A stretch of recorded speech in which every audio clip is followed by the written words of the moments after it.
Which leads us to our first crafting skill, Apothecary.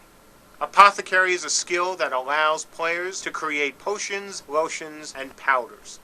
You can use this skill anywhere, any place, and any time. Once a player has the Apothecary skill, he or she will then need some ingredients. Merchants will sell all the necessary ingredients to make low-level potions.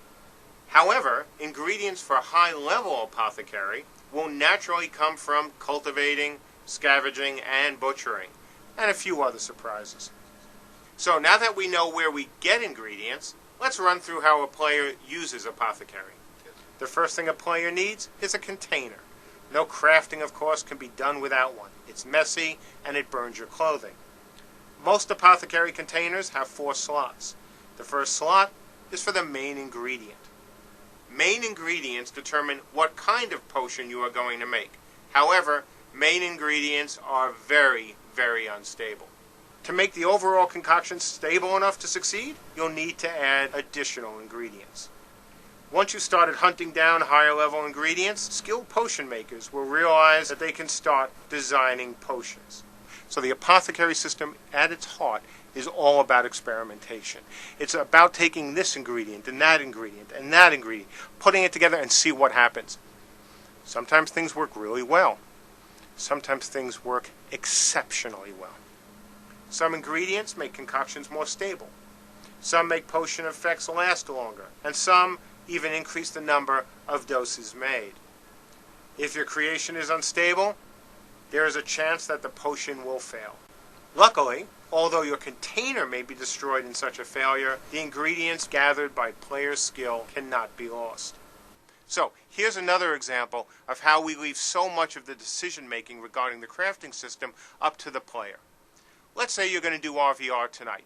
Maybe you only have 2 hours. So you're going to craft some potions that are only going to last this long and will be very powerful.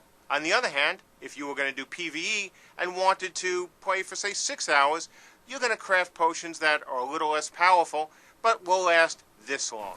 Furthermore, there's always the chance that something truly extraordinary might happen, making your potion a lot more than you expected. And let's finish by talking about our last crafting skill, talisman making. As you might have guessed, this skill allows players to make talismans. We're kind of clever, aren't we? Talismans are minor items of power, which can be attached to some armor and weapons. Only rare and powerful items can have talismans attached to them. To make a talisman, you will need 4 items from various crafting and gathering skills, including, of course, a magical fragment from magical salvaging. You could consider this the main ingredient. Combining these objects requires a container, just like Apothecary. The overall power of the talisman depends on the total power of the 4 ingredients.